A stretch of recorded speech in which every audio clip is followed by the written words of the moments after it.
Hello, हमारे channel virtual history knowledge में आपका स्वागत है। आज हम बात करेंगे भारत के ऐसे 10 विवादित स्थलों की जिन पर आज भी विवाद कायम है।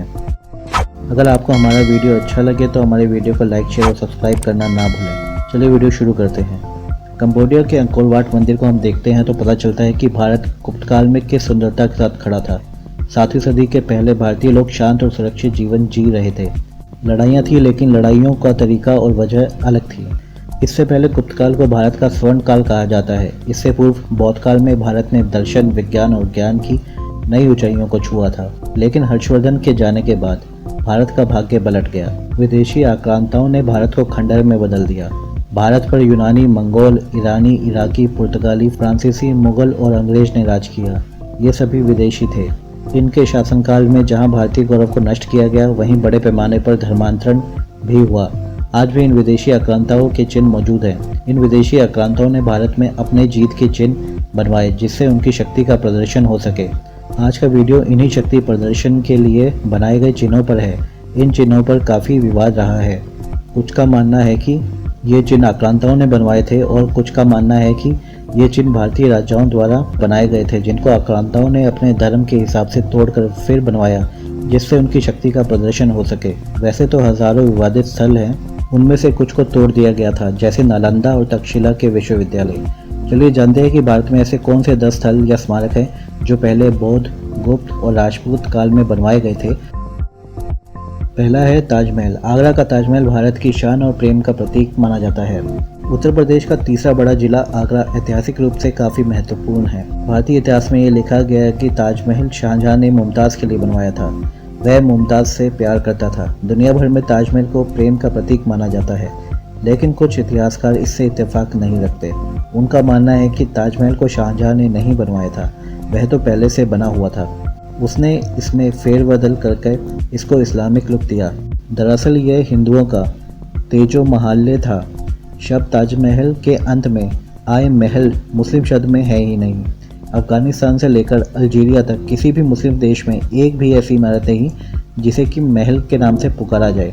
बाद में ये कहा गया कि मुमताज़ उल ज़मानी को ही मुमताज़ महल कहा जाता है। प्रसिद्ध शोधकर्ता और इतिहासकार पुरुषोत्तम नागेश ओके ने अपनी शोधपूर्ण पुस्तक में तथ्यों के माध्यम से ताजमहल के रस्से से पर्दा उठाया। ओक के अनुसार जयपुर राजा के हड़प किए गए पुराने महल को शाहजहां ने मुमताज़ की कब्र के रूप में फैलाया। कब्र होने के कारण किसी ने यह नहीं सोचा कि बादशाह ने दरअसल इसे अपनी दौलत रखने की जगह बनाया था। दरबारियों और तुर्क राजघरानों के लोगों को दफनाने के लिए कब्जे में लिए गए मंदिरों और भवनों का प्रयोग किया जाता था। हुमायूं, अकबर, सफदरजंग आदि ऐसे ही प्राचीन भारतीय भवनों में दफनाए गए हैं।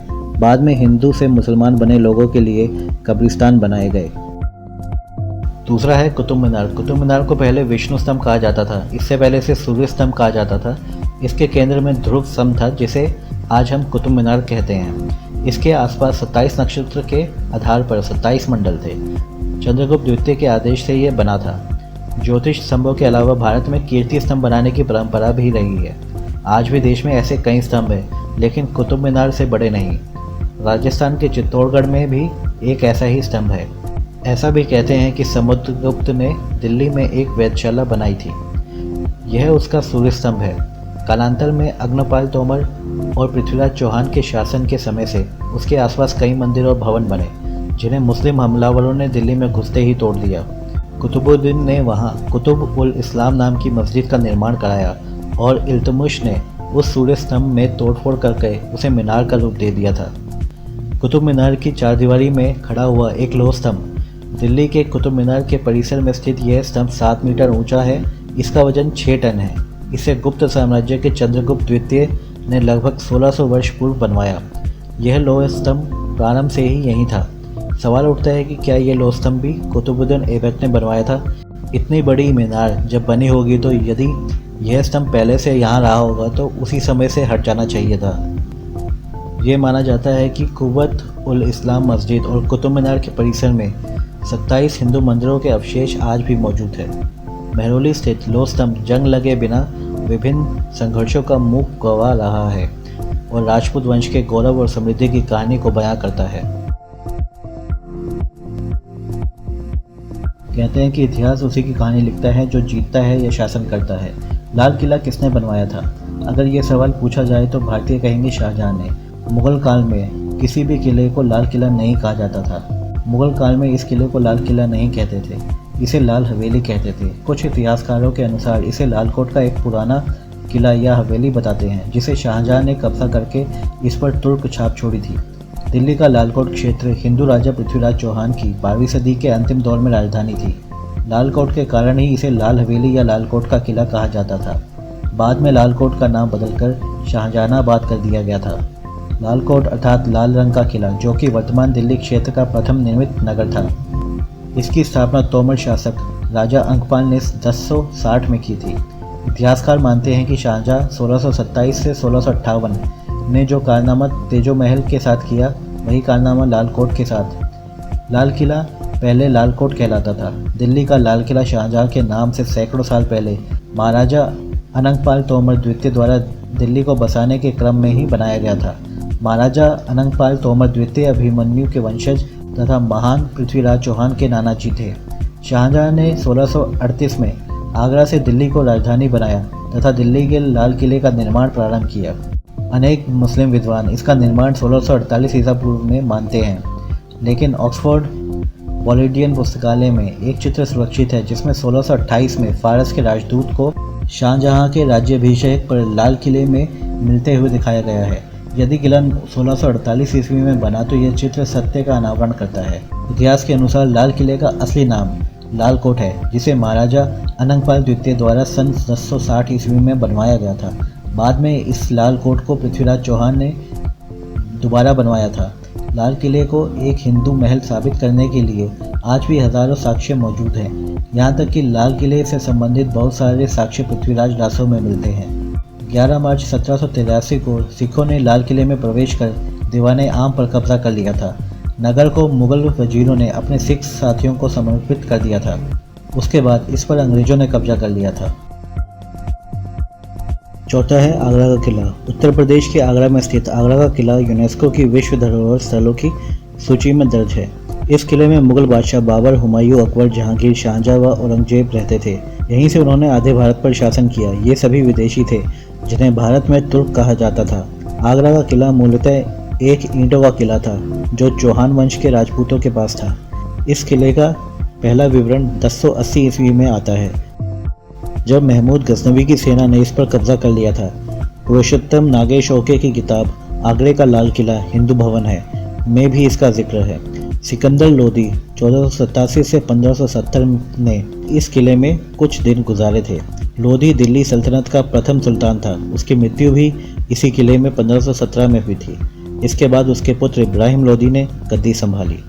इतिहासकार अबुल फजल ने लिखा है कि यह किला एक ईंटों का किला था जिसका नाम बादलगढ़ था। यह तब खस्ता हालत में था। अकबर ने इसको ठीक करवाया था।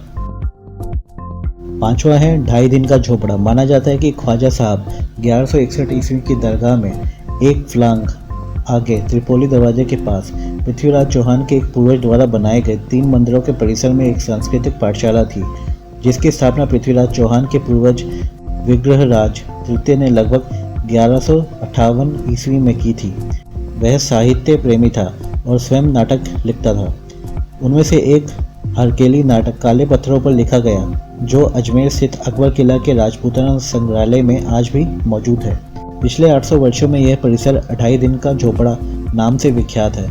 ये इसलिए रखा गया क्योंकि पहले परिसर में 3 मंदिरों को 2.5 दिन के भीतर मस्जिद के रूप में बदल दिया गया था। ये मस्जिद वर्तमान में राजस्थान के अजमेर में स्थित है। पहले ये सांस्कृतिक पाठशाला थी, इसे मोहम्मद गौरी ने मस्जिद में तब्दील कर दिया। इसे मस्जिद का लुक देने के लिए अबू बकर ने डिज़ाइन तैयार किया था। अब लोग इसे 2.5 दिन का झोपड़ा कहते हैं। छठा है काशी विश्वनाथ। ये 12 ज्योतिर्लिंगों में से एक है। ये बहुत पहले से ही काशी में स्थित है।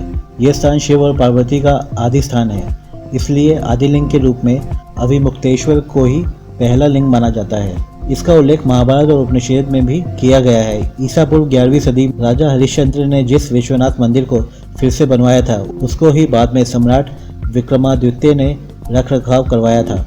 उसे ही 1194 में मोहम्मद गोरी ने लूटने के बाद तुड़वा दिया था। सन 1194 में मोहम्मद गोरी ने तोड़ा, फिर इसे सन 1447 में जौनपुर के सुल्तान महमूद शाह ने तोड़ा। सन 1632 में शाहजहां ने आदेश पारित कर इसे तोड़ने के लिए सेना भेज दी, पर हिंदू सेना के सामने वो टिक नहीं पाए और विश्वनाथ मंदिर के केंद्रीय मंदिर को ही तोड़ सके, लेकिन काशी के 63 अन्य मंदिर तोड़ दिए गए। सन 1585 ईस्वी में राजा टोडरमल की सहायता से पंडित नारायण भट्ट ने फिर से इसका निर्माण किया। जितनी बार इसको तोड़ा गया उतनी ही बार इसको हिंदू राजाओं ने बनवाया भी। इसी के साथ औरंगजेब ने प्रतिदिन हजारों ब्राह्मण को मुसलमान बनाने का आदेश भी निकाला था। 18 अप्रैल 1669 को औरंगजेब ने एक फरमान जारी कर काशी विश्वनाथ मंदिर तोड़ने का आदेश दिया। 2 सितंबर 1969 को औरंगजेब को मंदिर तोड़ने का काम पूरा होने की सूचना दी गई। मराठा सरदार दत्ताजी सिंधिया व मल्हारराव होलकर ने मंदिर को छुड़ाने की कोशिश की। 7 अगस्त 1770 ईस्वी में महादजी सिंधिया ने दिल्ली के बादशाह शाह आलम से मंदिरों की तोड़फोड़ करने से जो नुकसान हुआ उसकी भरपाई के लिए आदेश ले लिया था, पर तब तक काशी पर ईस्ट इंडिया कंपनी का राज हो गया था, इसलिए मंदिर का निर्माण रुक गया। 1777 से 80 में इंदौर की महारानी अहिल्याबाई द्वारा इस मंदिर का फिर से निर्माण किया गया। अहिल्याबाई होलकर ने इसी परिसर में विश्वनाथ मंदिर बनवाया, जिस पर पंजाब के महाराजा रणजीत सिंह ने सोने का छत्र बनवाया। ग्वालियर की महारानी बैजाबाई ने ज्ञानव्यापी का मंडप बनवाया। महाराज नेपाल ने वहां विशाल नंदी प्रतिमा स्थापित करवाई। इतिहास की किताबों में 11 से 15वीं सदी के दौरान में मंदिरों और उनके तोड़ने की बातें भी सामने आती रही। बाबा विश्वनाथ को देव क्षेत्र कहा जाता था। 7वां, कृष्ण जन्मभूमि। मथुरा में भगवान कृष्ण की जन्मभूमि है और इसी जन्मभूमि के आधे हिस्से पर बनी है ईदगाह। औरंगजेब ने 1660 में मथुरा में कृष्ण मंदिर को तुड़वाकर ईदगाह बनवाई थी। जहां भगवान कृष्ण का जन्म हुआ वहां पहले एक कारागार हुआ करता था। यहाँ पहला मंदिर 80 से 57 ईसा पूर्व बनाया गया था। एक शिलालेख में पता चलता है कि किसी वसु नाम के व्यक्ति ने इस मंदिर को बनवाया था। इसके बहुत साल के बाद दूसरा मंदिर विक्रमादित्य के काल में बनवाया गया था। इस मंदिर को सन 1017 से 18 ईस्वी में महमूद गजनवी ने तोड़ दिया था। बाद में इसे महाराजा विजयपाल देव की समय में सन 1150 ईस्वी में जज नामक किसी व्यक्ति ने बनवाया। यह मंदिर पहले से भी बड़ा था, जिसे 16वीं शताब्दी के आरंभ में सिकंदर लोदी ने नष्ट करवा दिया। उसके बाद ओरछा के राजा वीर सिंह जुदेव बुंदेला ने पहले से भी सुंदर और बड़ा मंदिर बनवाया। इसके बारे में कहा जाता है कि ये मंदिर आगरा से भी दिखाई देता था। मुस्लिम शासकों ने 1660 में इसको फिर से तोड़कर इसके पत्थरों से जन्मभूमि के आधे हिस्से पर एक ईदगाह बनवा दी, जो कि आज भी मौजूद है। 1669 में इसको बनवाया गया। 8वां, राम जन्मभूमि। यहाँ पर भगवान राम का जन्म हुआ था। यह राम जन्मभूमि है। राम एक ऐतिहासिक महापुरुष थे और इसके सबूत भी मिलते हैं। पौराणिक शास्त्रों के जानकारों के अनुसार राम का जन्म आज से लगभग 9000 वर्ष पहले हुआ था। चैत्र मास की नवमी को रामनवमी के रूप में मनाया जाता है। 1528 में बाबर के सेनापति मीर बकी ने अयोध्या में राम मंदिर तोड़कर बाबरी मस्जिद बनवाई थी। बाबर एक तुर्क था। तोड़े हुए मंदिर के पत्थरों से ही उसने इस मस्जिद को बनवाया था। उसने बर्बर तरीके से हिंदुओं का कत्लेआम किया। मंदिर तोड़ते वक्त 10,000 से ज़्यादा हिंदू उसकी रक्षा में मारे गए थे। ये विवाद 1990 या 92 का नहीं। इस बात को हिंदू और मुसलमानों को समझना चाहिए, ना ही ये विवाद 1949 का है। ये तो कुछ छोटे छोटे संघर्ष थे जो चल रहे थे। असली विवाद तो आज से 492 साल पुराना है। यह 1528 का विवाद है, जब एक विदेशी आक्रांता ने इस देश की सांस्कृतिक अस्मिता व अभिमान को कुचलने के लिए उसके सबसे बड़े प्रतीक को ध्वस्त करके उसकी जगह अपनी शक्ति का प्रतीक दिखाने के लिए एक ढांचा कायम किया। अब कोर्ट में साबित हो चुका है कि यहाँ पर राम जन्मभूमि ही है।